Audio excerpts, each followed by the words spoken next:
कांदा निर्यात बंदी संपूर्णपणे मागे घेण्याचा निर्णय केंद्र सरकारने घेतला आहे।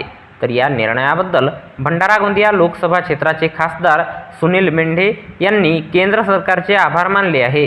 देशातील कांदा निर्यात बंदी संपूर्णपणे मागे घेण्याचा निर्णय दिनांक 4 मे 2024 रोज शनिवारला केंद्र सरकारने घेतला आहे।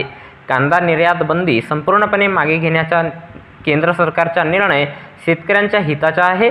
या महत्त्वपूर्ण निर्णयासाठी देशातील शेतकऱ्यांचे अभिनंदन आणि पंतप्रधान नरेंद्र मोदी तसेच केंद्र सरकार यांना मनपूर्वक धन्यवाद, अशा शब्दात खासदार सुनील मेंढे यांनी दिनांक 4 मे 2024 रोज शनिवारला सायंकाळी 7 वाजता आभार व्यक्त केले।